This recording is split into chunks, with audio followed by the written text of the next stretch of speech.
পঞ্চগড়ে গুড়িয়ে দেওয়া হলো ৪টি অবৈধ ইটভাটা। রিপোর্ট শাহজালাল ভূঁইয়া উজ্জ্বল। পঞ্চগড়ে অভিযান চালিয়ে গুড়িয়ে দেওয়া হলো বেআইনিভাবে গড়ে ওঠা কাগজপত্রবিহীন ৪টি ইটভাটা। বোদা উপজেলা সহকারী কমিশনার ও ম্যাজিস্ট্রেট এস.এম. ফুয়াদ এর নেতৃত্বে উপজেলার ভাসাইনগর ও মুন্নাপাড়া এলাকায় এ অভিযান পরিচালিত হয়। এ সময় পরিবেশ আইন অমান্য করে ইটভাটা কার্যক্রম পরিচালনা, লাইসেন্স ও পরিবেশ অধিদপ্তরের হালনাগাদ ছাড়পত্র না থাকার দায়ে ৪টি ইটভাটা ভেঙে দেওয়া হয়।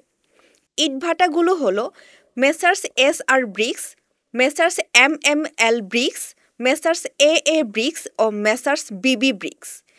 এ সময় পরিবেশ অধিদপ্তর পঞ্চগড়ের সহকারী পরিচালক ইউসুফ আলী সহ পুলিশ ও ফায়ার সার্ভিসের কর্মীরা উপস্থিত ছিলেন।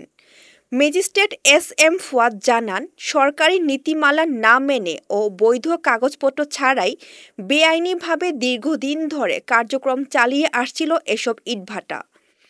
ইতিপূর্বে জরিমানা সহ বারবার সতর্ক করা সত্ত্বেও তারা এসবের কোনো তোয়াক্কা না করে কার্যক্রম পরিচালনা করার কারণে ভেঙে দেওয়া হয়েছে ইটভাটাগুলো। জনস্বার্থে বাকি ইটভাটাগুলোতেও এ অভিযান চলমান থাকবে বলে জানান তিনি।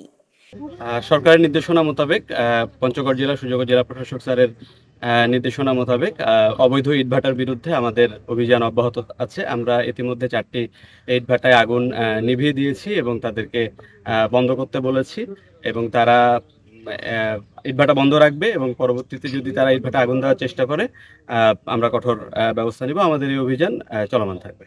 এতক্ষণ আপনাদের সাথে ছিলাম রেহানা সুলতানা প্রীতি।